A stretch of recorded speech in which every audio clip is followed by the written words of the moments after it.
This Friday afternoon, I hope. Bless. Yes.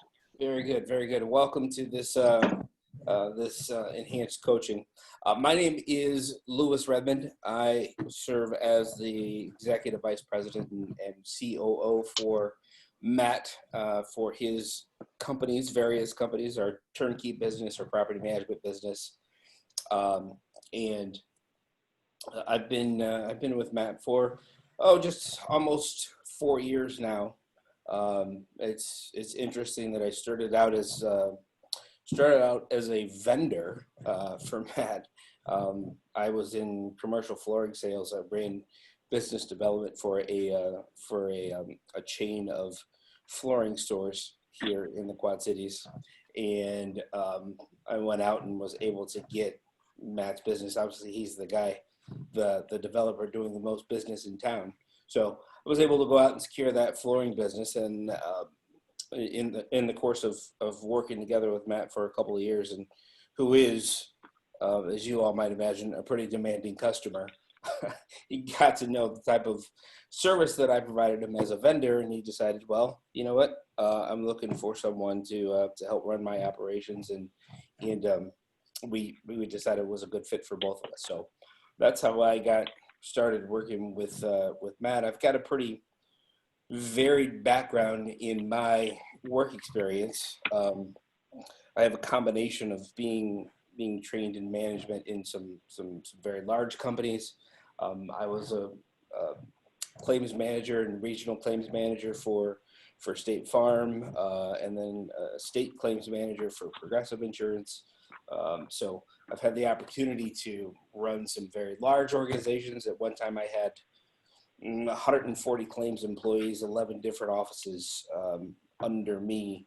So I've been sort of classically trained in management from a big company perspective, but I've also worked for, and actually prefer to work for, smaller businesses, like the chain of flooring stores that I ran, and now working with Matt and his company. I also at one point was the chief operating officer for a salvage auction company. So I've had a very varied background of work experience, and it's interesting when you work for a big company, because that job is more about taking information from above you and passing that on to people below you. It doesn't give you a whole lot of input, creative opportunity to have some real influence, to put your any kind of your philosophy into play. So that's why I prefer to work for and run smaller companies. So I'm happy where I am. I'm happy to be here. Happy to be talking to you guys. So that's my background. I'm older than I look. So some of you might be thinking, oh, what does this guy know?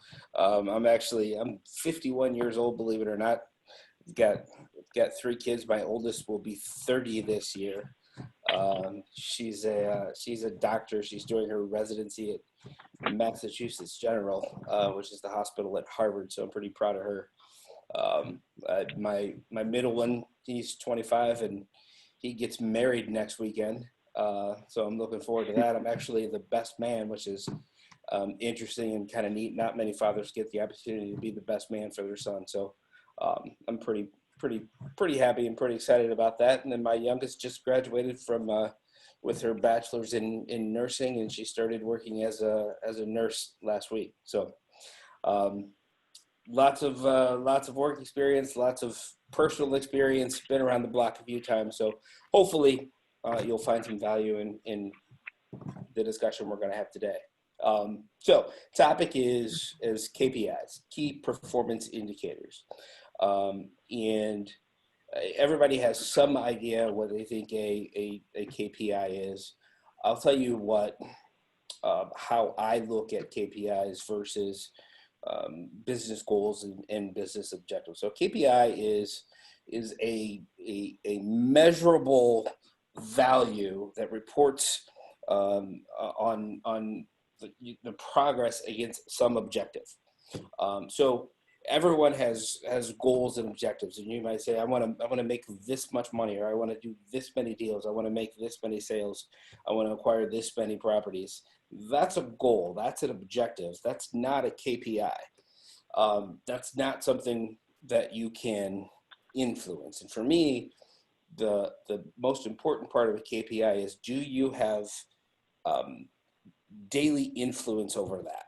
So to put it in terms that I think the best analogy for me to understand is, if I decide I want to lose 20 pounds in the next 90 days, well, my KPI isn't wake up tomorrow and lose 2 pounds.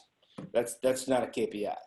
The KPI would be, I know that I need to burn 500 more calories than I take in every day in order to lose 2 pounds. If I want to lose 20 pounds in 90 days, then I've got to burn, X amount of more calories than I take in over the course of that 90 days in order to accomplish my objective.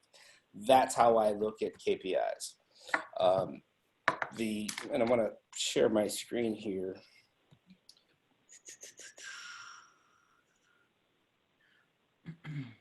I can't, Tyler, I can't see them, but they can see this. Yeah, so let's see. I can't see your screen yet. So you hit share screen at the bottom middle, and then it says you pick like you want to share your desktop. And then I think it's like one more button to confirm it. There you go. There. Now they can see that. Yep, I can see you and okay. That. Yep. Okay. So that's sort of the agenda that we set for today. What is a KPI? Why are KPIs important? What makes a good KPI? Some common KPI pitfalls or things that I've seen in the past, things that I have done in the past that I know don't work, because that's the best teacher is experience. And then we'll get into some of the details about how to track them. So KPI, we've covered this already, but I've included here just to see there are different ways of defining KPIs, and you can go on the internet, you can find 18 different definitions of KPIs. The most important thing is finding something that resonates with you, that you can relate to, and that you can use to impact your business. For me, to put it simply, KPI is a measurement used to chart your progress towards some objective. Why are KPIs important? So good KPIs help you to identify what's actually driving your business.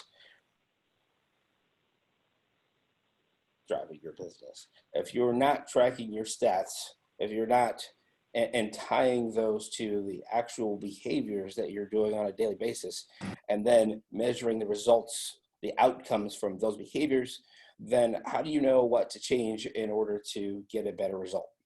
The only way that you could do that is to have a set of KPIs that are tied specifically to your objectives, and you know what influences the objective, and then the actions and behaviors that go into optimizing that influence. That's the key to everything. KPIs are to help you optimize each step of the process so that you get to a better end result. What makes a good KPI? As I mentioned, for me, it's tying it to the objective. So I like to start out with, what are the goals? What are the most important goals of the organization, your business, whatever it is? This can be used for personal objectives and things you want to accomplish personally. But the key to execution is to know what the wildly important goal is. So once you know what that goal is, then you have to figure out, okay, how am I going to measure that?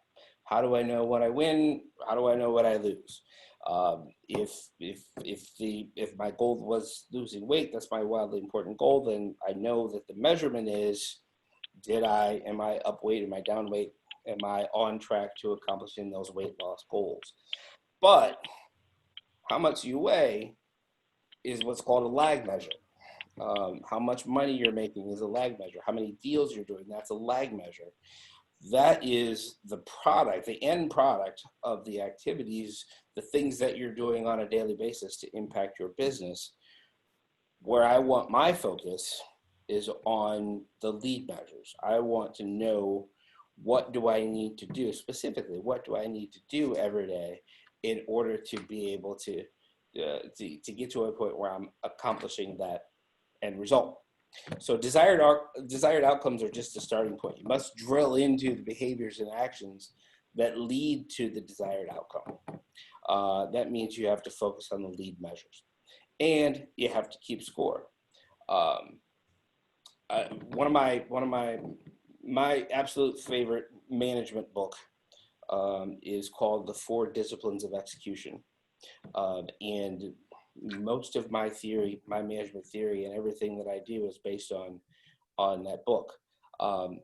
The 4 disciplines, the 4 steps are deciding what your wildly important goals are, focusing on those lead measures, creating a scorecard, and then creating a cadence or a culture of accountability. Now, that applies to when you're managing a team or leading an organization, but it also applies to those of you out there, you're doing this on your own. You might be doing this, part-time. You've got a regular job. Maybe you've got a family too. You've got all kinds of obligations and things going on in your life, but it's important to hold yourself accountable to accomplishing these steps. So keeping score and accountability is a critical part of the entire thing.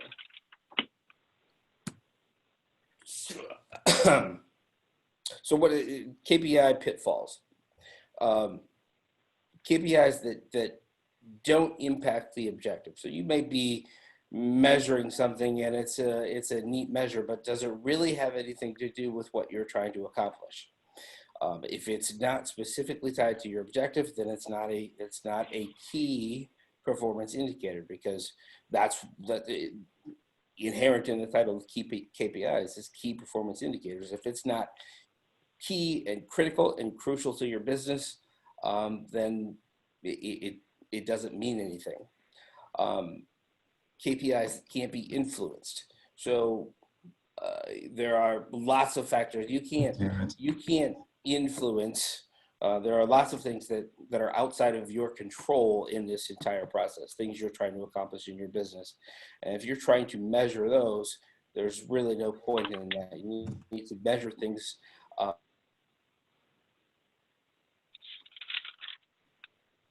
can have influence, and they need to be time bound. So your objectives need to be time bound. The key to developing the first step, which is your wildly important goals, is you need to know specifically how you want to move the needle. X to Y by when.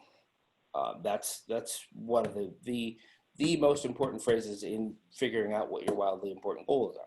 If you don't know X, you don't know where you are, and you don't know where you want to be, and you don't know by when, then you haven't properly established goal. So goals X to Y by when, that puts a time-bound factor on your objectives and on your KPIs. So here are some typical real estate goals. We see these all the time. You guys have seen these before. Profit per deal, cost per deal, appointments from leads, deals from appointments.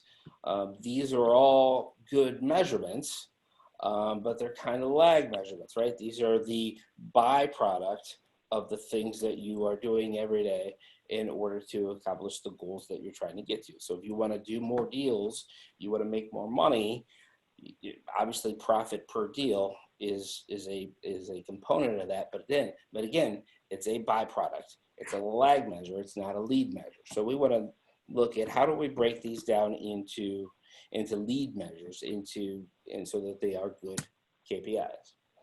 Profit per deal. So I look at 3 different things when I'm trying to turn a goal into a KPI. What's the objective? What are the influencers? And what are the specific actions required to optimize that influence? So profit per deal is, I mean, that's a higher level. That's more of a goal. So what's the objective? Maximizing the number. Everybody wants to make more profit per deal. What influences this number?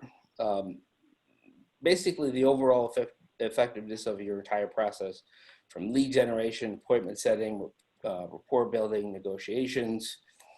What are the specific actions required? Well, we really need to break that down into the stages of the process in order to get to the point where we can have an impact on profit per deal. So for me, that's not a good place to start with a KPI.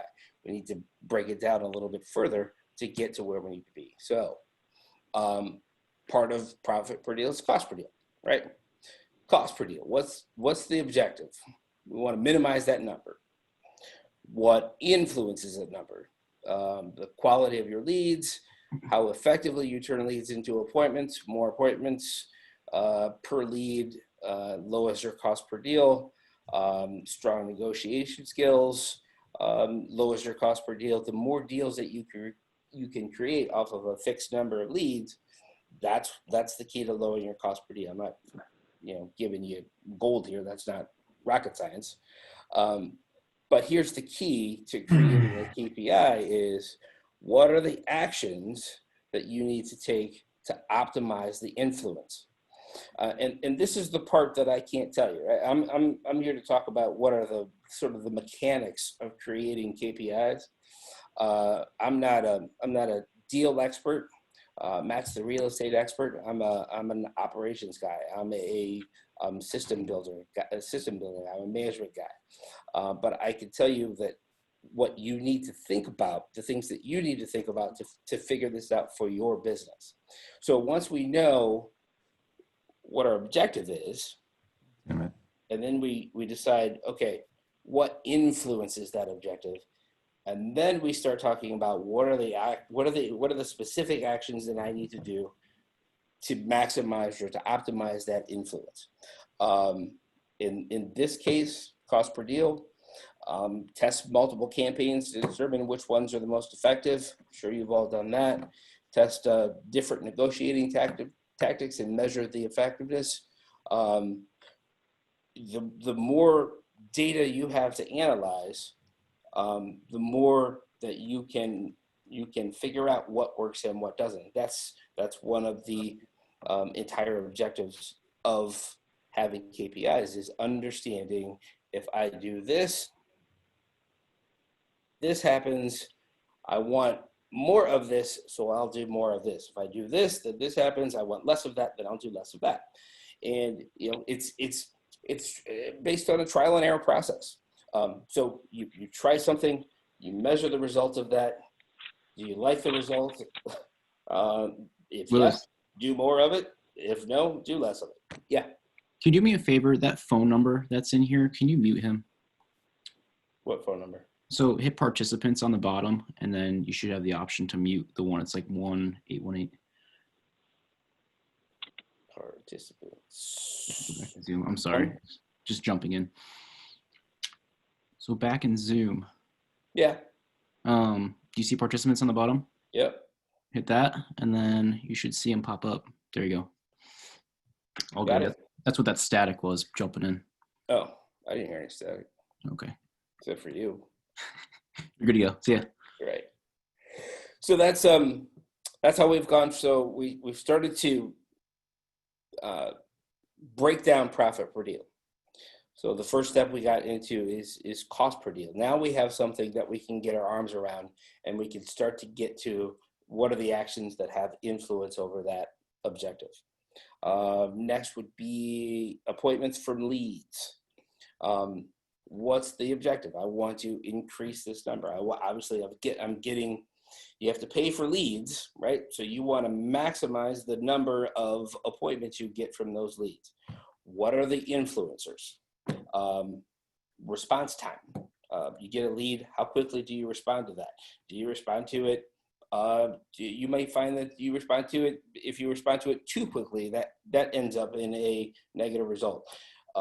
But by measuring these things, keeping track of them, and analyzing that data, you're going to get to a point where you understand, all right, I get a lead and I respond to it within 12 to 36 hours, that is the optimal time frame that gives me the best result. Without tracking that KPI, you're not going to know that number. You'll be sitting there, God, I got to respond faster. I'm not getting enough deals. It must be because I'm not responding fast enough. Faster. Well, maybe you're responding too fast. I don't know what the answer is in your market, in your business, but I do know that if you keep track of those statistics, that you're going to end up knowing for sure what optimizes the result of this stage in the process for you. What's your lead follow-up process? So if you are following up with a lead, let's say you within 24 hours, or then your next follow-up is in a week, and your next follow-up is in 30 days, is that the best system? I don't know, and you don't know, and you won't know until you keep track of those stats, and that will tell you what the answer to that is. So you'll begin to see a pattern. Once you get enough data, you begin to see a pattern, and you begin to understand what works and what doesn't. That's back to the objective of KPIs, is to teach you what works and what doesn't. So what are the actions that you take to optimize that influence? Again, what's my objective? How is it influenced? And then what are the actions that I can take to optimize that influence? And it's a rinse and repeat process for every stage or phase of your business. And I can't tell you what your stages and phases are. I can't tell you, what your goals and objectives are. But what I can tell you is that if you go through this process and you track enough data points, that you're going to begin to see and understand some of those answers. Let's look at another example. Deals from leads. What's the objective? I want to maximize the number of deals I get from my leads. That lowers my cost per deal. That increases my profit per deal, increases my overall income. So what influences that number? Well, that's pretty much directly measures the effectiveness of your marketing campaign. And what actions can you take to optimize that influence? Adjust your marketing. Do you have the right list? Are you targeting the right list? Is your method correct? If postcards aren't working, you try handwritten letters. If the handwritten letters aren't working, try a more formal business letter. You're trying different things, but the important part is you're tracking and measuring the results of those efforts so that you can learn what works and what doesn't work.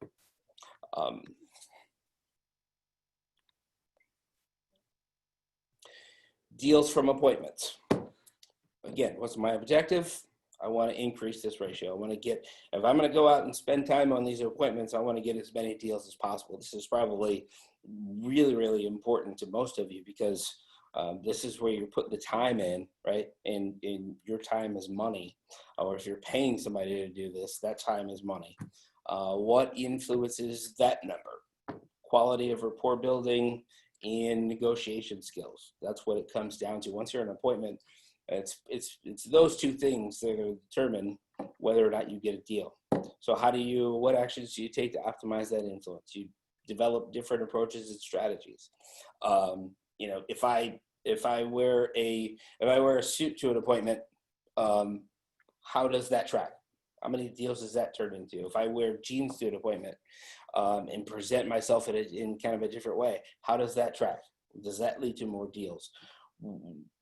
Tweak your approach, tweak your strategy, keep track of the result, and then eventually you'll get to a point where I do more of this, I get more deals. I do less of this, I get more deals. That's the philosophy. That's the approach, is determining what are the actions that affect the influence on the objective. That's the key to the whole thing. And again, I've got some different bullet points down here. They may or may not be the right things to think about for your business. I'm not here to tell you what's going to result in the most deals. All I'm telling you is that it's important that you understand your overall objective, what's going to have an impact, and then you trial and error. You try different things, see what works, measure those results, and eventually just do more of what works. So that's an example of some typical real estate KPIs, things that I hear talked about in this business all the time. And there are lots of other ones. There are things that may be more important in your market, less important in your market. You have to decide what those are. When it comes to the mechanics of tracking the KPIs, how you do it really isn't important.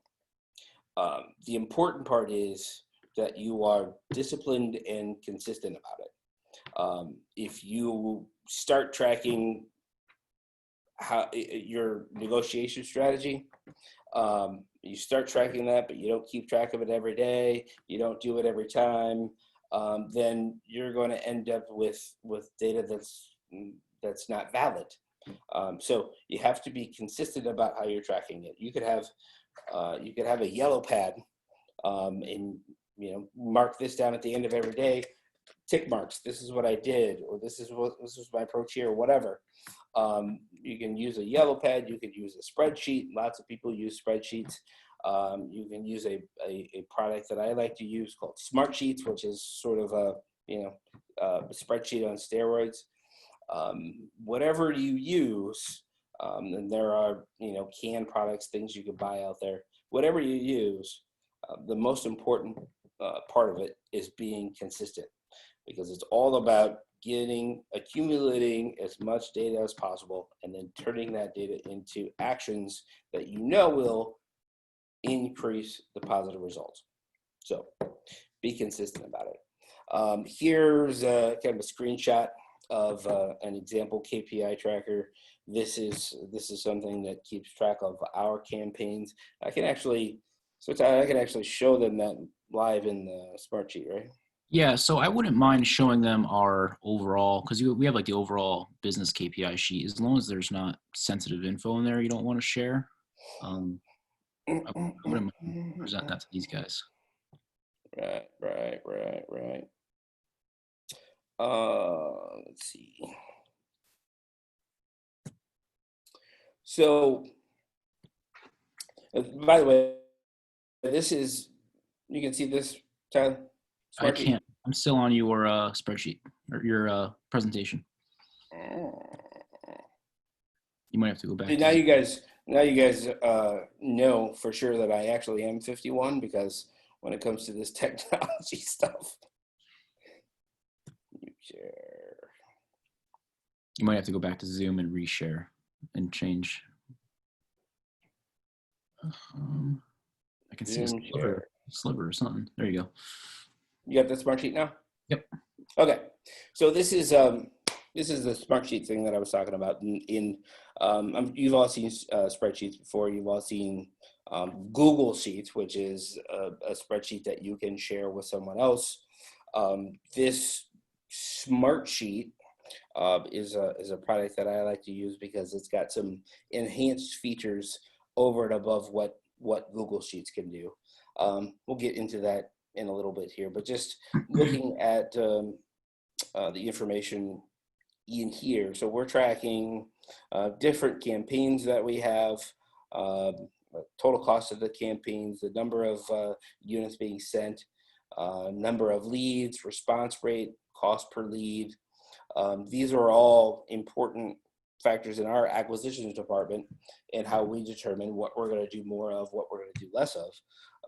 As you can see, and I can't, there we go.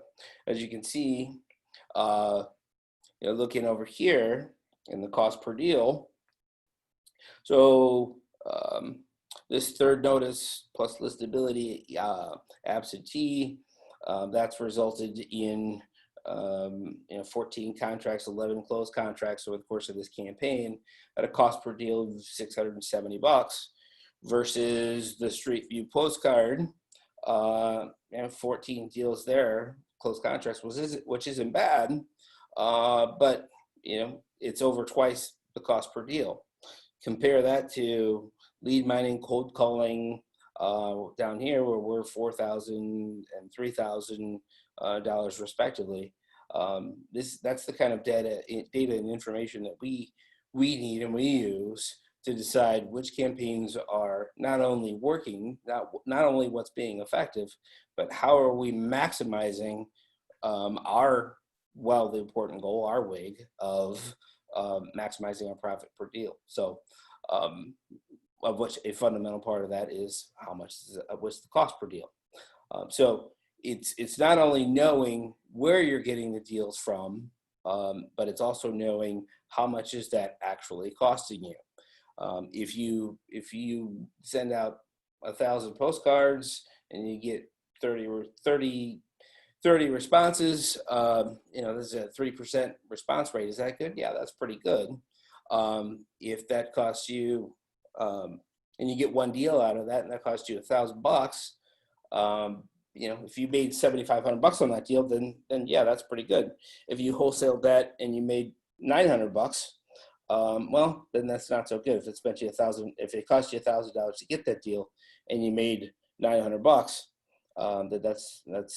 that's more. None of us are in that business. As one of my old bosses used to say, we don't need the practice. This is an example of one of our sheets that tracks campaigns, and I'll talk a little bit about why I like to use smart sheets. It does different things like, so there are filters built in here, right? So if I just want to know the direct mail campaigns, then I can compare those numbers for just direct mail. If I want to do a filter for texting campaigns, I just pull up my texting filter, or call campaigns, or inactive. And the cool part about this is you can create and customize these filters for anything you want. So if I want to filter for just the, let's say I want just the apartment listings. So I would go up here and create a new filter, and name it apartment listings. And I want list mailed is one of apartment list. Apply that. Then now I've got a filter just for that. So filters are one of the reasons why I really like to use smart sheets. It just helps me get to and drill down into what I want to drill down into much more quickly, much more efficiently. The other thing, another reason that I'm a fan of these smart sheets is because it has some built-in customizable workflows and automation. So let's say I want to create a workflow. I'm gonna name this Tyler call. So if I want to know, like you can trigger based on a comment. Like when I add a comment, like, "Hey, I called under this campaign," then track another, stat that automatic. Right. Yeah. But I'm just going based on what's in this spreadsheet. But if I want to know when the response rate changes to, or changes, right? Anytime the number that response rate changes, I can have this alert. Send an alert to Tyler. Why aren't you in here, Tyler? Because sayonara.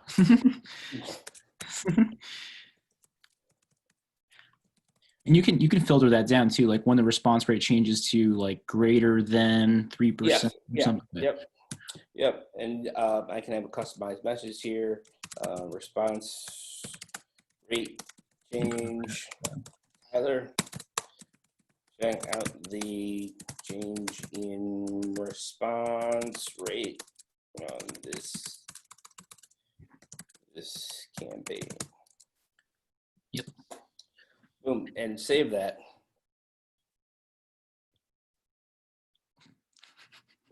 It can be restricted to shared users, or you can do it with anyone. That's just a minor thing. So if I anytime now, if there's a change in the response rate, this smart sheet is going to automatically, on its own, automatically email Tyler and say, hey, Tyler, check out the change in the response rate of this campaign.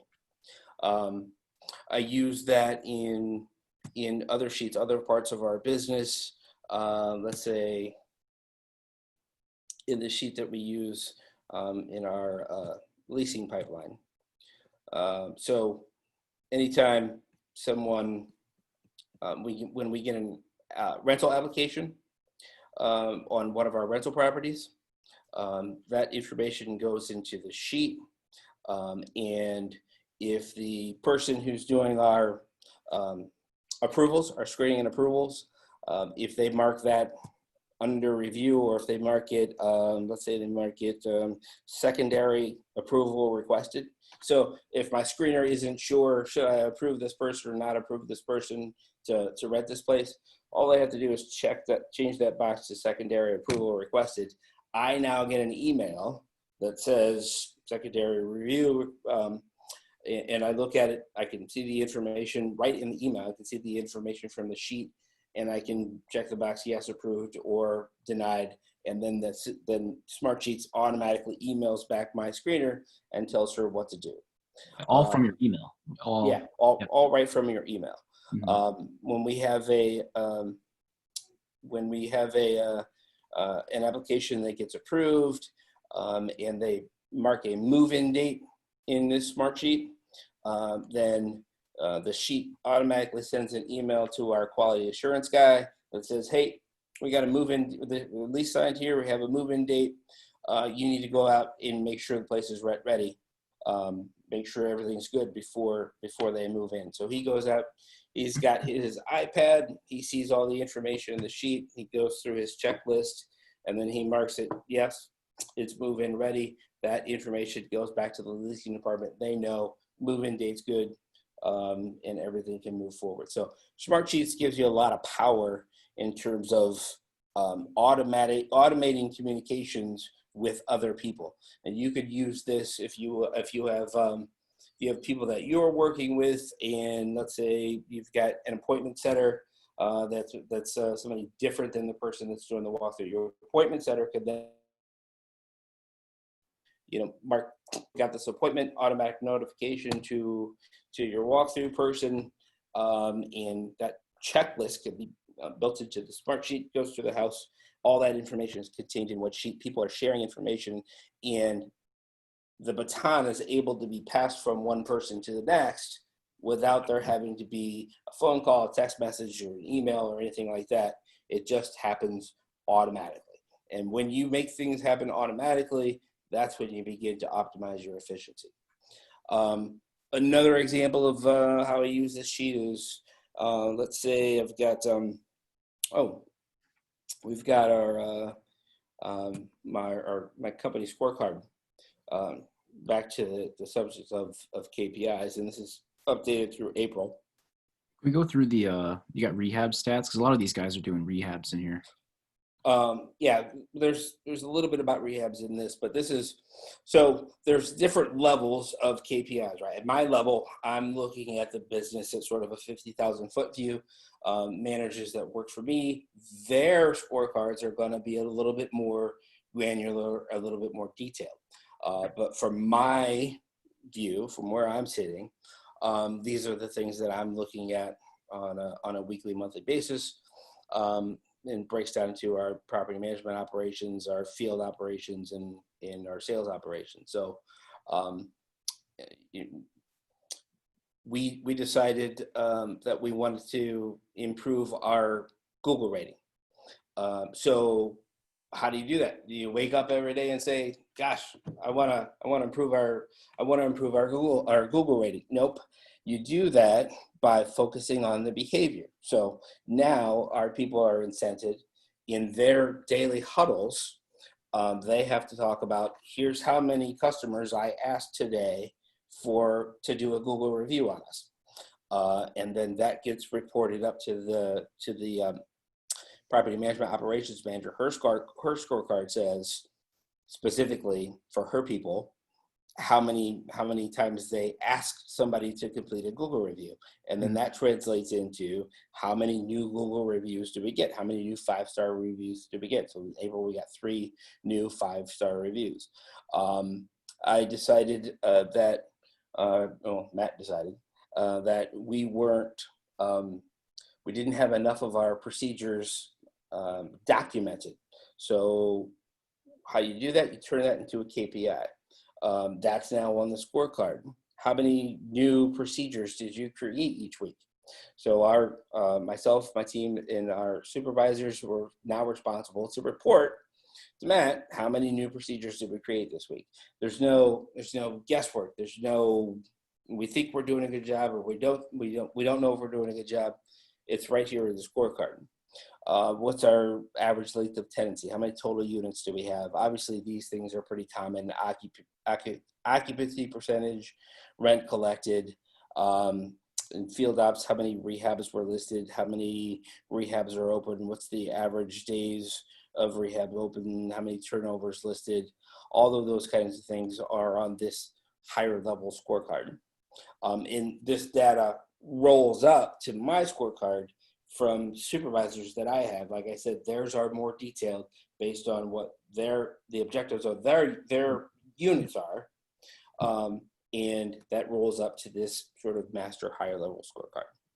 Yeah. So every single employee in the company has their own scorecard with their specific metrics to fill in and Correct. what they are, pushing the needle on. All that through Smartsheets can filter up all the way to you when you get the streamlined, condensed version. Correct. Correct. And that's the thing I like about Smartsheets also, is you can tie sheets together. So when the gal up front who's responsible for or the VA now who's responsible for calling new leads on rentals, when she reports every day, this is how many new leads I called, that rolls up to her supervisor's scorecard, which then eventually rolls up and into our overall company scorecard. So just by one person entering data in their one sheet, it can then be transferred live automatically to other sheets.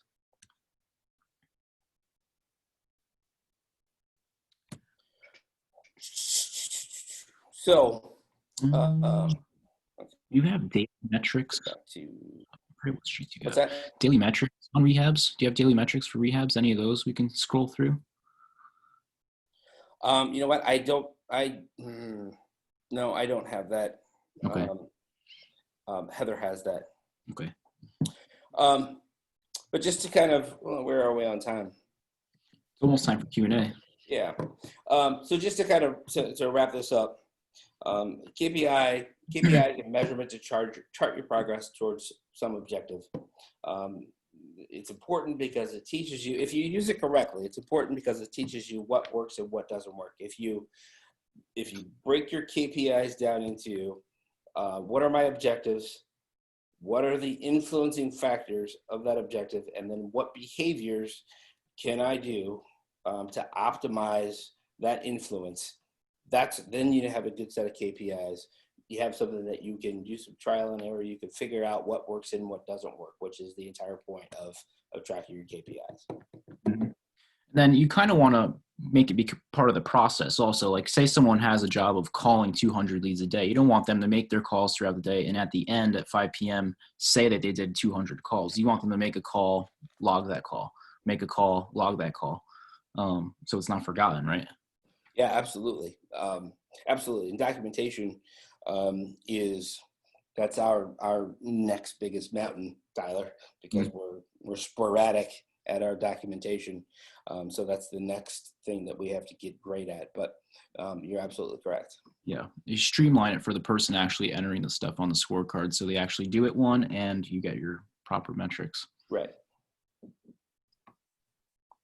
All right. So if you guys want to unmute, let's start up some questions. Do I have to do that? No, they can do it themselves. I believe it's turned on. And you guys, Cy, Mark, Dan. I got a question, I guess. Yep. So I know you don't know specifically on what to track. Do you just say track a bunch of stuff in the beginning if we're kind of just starting to start tracking KPIs and then kind of figure out what we need to kind of focus and dial in on? Kind of. I'm not saying just throw a bunch of stuff at the wall and see what sticks. I'm saying you have to put a lot of thought into, all right, what's my objective? What am I really trying to accomplish? And then how do I know when that's accomplished? So that's how you know what to measure. And then when it comes down to the actions and the influencers, that's when you're going to kind of build a couple of things and try and see what works in what's gonna move that needle. But you got to put a lot of thought initially into, all right, at its core, at my core, what are the 3 most important things? And really, you don't need more than 3 really important goals. If you have 15 goals, that's way too many. You have 3 really important goals, and you break those down into what influences them. How do you have impact on those, and what actions can you take to have that impact? That's all you need. Okay. Yeah, so like Josh, in acquisitions, you don't want to build a scorecard and try and track all of your marketing and your appointments and every single aspect of the entire acquisitions funnel. You want to kind of find a pain point, I would say, and then hone in on that and do the investigation on what drives the stats against that pain point and kind of start there, like start where you really need to focus first. But your KPIs are always going to be, sort of a living, breathing, changing thing. Mm-hmm. Because things develop over time. You get better at some things, and that will lead you to something else. Now, this is the behavior that you want to start tracking every day. So it's always a living, breathing discovery thing. process. Yeah. Okay. Constant. I've started tracking some stuff, but I kind of don't know what I don't know because I haven't ever tracked stuff before. Mm-hmm. Mm-hmm. So I've just picked some things that I think are important, like appointments and offers, some tracking those. I'm not tracking like phone calls, but now I think maybe that might have some correlation, like how many calls am I making a week? Mm-hmm. Right. So that's gonna start up impact top, like your how many appointments, do I right? want to do a month, and you trickle down. Yeah, sorry you guys are both talking. I couldn't hear you. But Sorry. Yeah. So what's the biggest influencer on how many appointments you get set? Is it how many phone calls you make? yeah, probably. Yeah. So if you start to figure out that you get 1 appointment for every 23 phone calls, and if you want 10 appointments in a week, you need to make 230 phone calls. Yeah. And now you know what you need to do every day to get to the point where you want to get to. Yeah. Awesome. Cool. That's all I had for now. Okay. Excellent. Anyone else? I know Armando does a lot of flips. He's probably comparable to the amount of flips we do in a year. As far as KPI tracking, Armando, are you doing anything of that aspect? Are you keeping track of that stuff? I know you kind of said you were living it up when it was good and just kind of letting it roll, but you know what? It was just bottom line tracking. Honestly, that's what we were doing, bottom line tracking. But I'm having to pay much more attention. I want to track data like cost of repairs and just things that we were not looking at, because I know there's a tremendous amount of holes in the ship. Mm. And we're just having to just regroup. Yeah. Well, I think the thing about that is you can't focus on too many things at once, right? So what's the biggest hole? Where's the most money going out the door? Then you develop a plan around that, decide how you have some influence over it, and then start implementing some actions, behaviors to have an impact on that and track that result and see what works.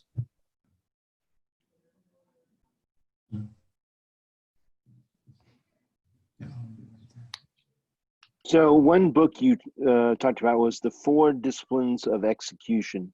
Yep. Are there any other books does that book help with the breaking down of here's your goal, here's how to find what your KPI should be for that type of a goal?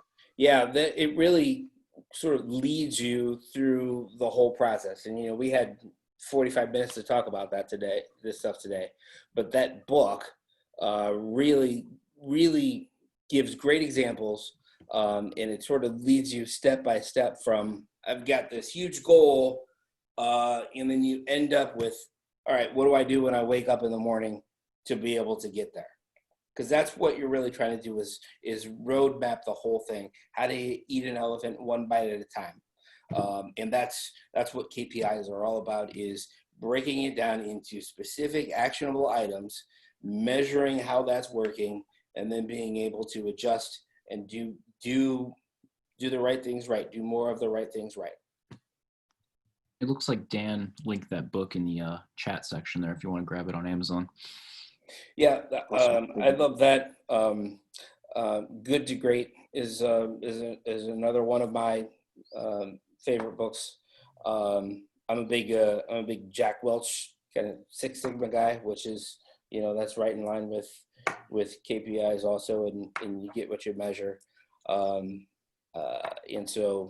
then there's a book I read years and years ago by Ram Charan and Larry Bossidy, who worked for Jack Welch GE, and they wrote a book called Execution, the Discipline of Getting Things Done. It's all pretty similar themed, but in my opinion, anything that sort of guides you through that step of digesting this big thing you want to do, and how do I break that down into pieces? That's the key to being able to get anything done, in my opinion. I have a question. Have you ever, started doing a KPI process and found out one or two, three things that you thought, oh my God, I never thought there was actually a KPI, but you look back and realize, okay, this is a big driver. Like all the time.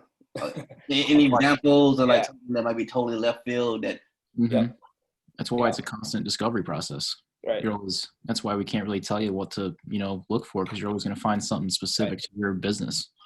I'll give you an example. Of that is we discovered sort of by accident, a couple of leasing agents, and we weren't,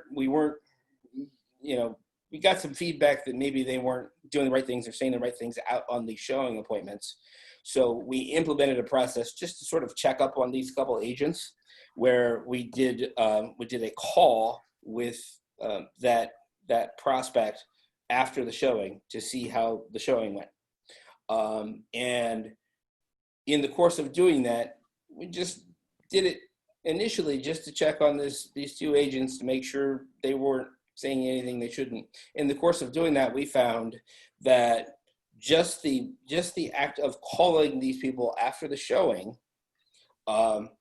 increased that closing rate overall. Mm-hmm. Just because they got that phone call, that was meaningful to them. It said something to them about how important they were to us as a company, right? We're not just sending out some leasing agent, but no, the actual company calls to follow up to see, we want to know what your feedback is. Did you like that house? What did you not like about the house? Was the agent good? Was the agent on time? Just, it's not even the answers. There was very little disparity in the closing result based on the questions themselves. But just the fact that we were calling to follow up on it was meaningful enough to people that alone increased their closing ratio. No. So that's a KPI that we found kind of purely by accident. That stuff happens all the time. And if you're thinking about your business, which I know you guys are, which all of us do, you lay awake at night and I wonder if this will work. I wonder if that will work. There's only one way to find out. You know that kind of hit me. The idea light bulb went out of my head when you mentioned that, because I was like, I wonder if I have two different VAs. I wonder if I had the other VA call back sellers that the first VA talked to, even if the deal didn't work out, and kind of do like the same thing you did. Would Yeah. that give us a second chance, Mhm. a crack at the deal? Say, hey, do this. We're doing quality control check. Just want to ask you some questions and see that might reopen some discussions. So, Right. yeah, thank you for that. Yeah, so you might do that, track the results, and then you might find, you know what, it doesn't make any difference. And then you don't do that anymore. You might find that changes everything, and then you keep doing that and you build your business around that. So that's a great example. Anyone else? I don't have so much a question. Can you hear me, by the way? Yep. Yeah. Oh, okay. Don't have so much a question. Yeah, I mean, we have a spreadsheet, and so we're just doing text blasting right now, and some offers on the MLS here and there, but yeah, we're like somewhat tracking our texts, but not really. At least we have them for a little bit, so we're going to start to really implement some of this. Just wanted to say it's really great information, and I appreciate it. Yeah, excellent. Yep, gotta know where the money's going so you can pivot your marketing and focus where it matters. Yeah. Let us know how that goes. Yeah, as the old saying goes, right? I know that how does it go? I know that my marketing is working. I just don't know which part. So, I don't know what's working. Yeah. That's really good. Actually, something you just said too about like we have been just texting our agents back that respond to us when we text blast, and sometimes calling, sometimes not calling. But we're gonna start to call everybody that texts back, even if they don't have a deal, and we'll see how that because we'll see if that increases our deal ratio, and that they're important to us, So yeah, I'll let you know how that went. Excellent. I'd love to have a follow-up to this with some stories about things that you guys implemented and how that worked. Sure. Let's do it. Excellent. So we're coming up on 5 o'clock. Anyone else want to squeeze questions in? Are you really 51? What's that? Is he, Lewis, are you really 51? Yeah. 1969 model. I got 4 years on you, man. I'm no, you're 6. You said I'm 54, Yeah. So I'm 65. Born in 65. It's not the age; it's the miles. Yeah, yeah. It's like as long as you take care of yourself, you like. Yeah. So you're the same inside. I went through 2 teenage daughters, so that puts more miles on you. Oh yeah. I'm sure. I don't have any questions, but this was helpful. I appreciate it. Yeah. It's good to keep in mind. And that's interesting about the smart sheets. I've never heard of that either. So it's Smart Sheets is a great tool. Kind of goes hand in hand as far as like being similar to Podio. So like if you have acquisition Podio, it tracks much of the same things, but maybe Smart Sheets is a little bit easier to build on if you don't have experience coding. Tyler, for the next one of these, I mean, Tyler, you know how much I love Smart Sheets. I could really put something together on that for the next one of these. Sure. So do you guys have like the enterprise option planning for that one? So Yeah. I was looking at the pricing. Yep. Do you remember how much Smart Sheets was? I forget.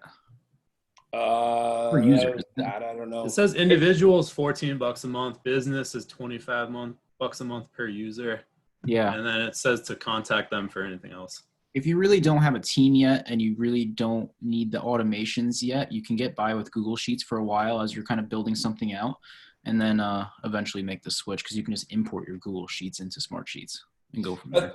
But the interesting thing is, so you only pay for users, and users are people that can, you know, create or create sheets. But if you share a sheet with somebody, you can share it with them for free. Like somebody else could be using the sheet that you created. You can share it with as many people as you want for free. So we have, you know, I don't know, like seven users or whatever in the company. So different some people that can create sheets. brand new sheets, and the rest of the people just have access and they can enter information too. They just can't build the sheets. Right. Yeah. That's pretty cool. Yep. That's pretty cool. No, it's good to keep in mind KPIs in general. So those are definitely good call. Excellent. Yeah, that's good stuff. What is the next teaching, by the way, Tyler, and what's it about? We are doing Monday, and we are talking about automating repetitive tasks. So I'm going to be talking about Zapier and kind of using that to scrape together some automations pretty easily. Nice. So a step below a VA. So this is the computer doing the work for you. So we'll talk about that and some ideas. Cool. Yep. Cool. I like it. Well, pleasure. I'm going to sign off. God bless you, everybody, and I'll see you Monday. Yep. Have a great weekend, guys.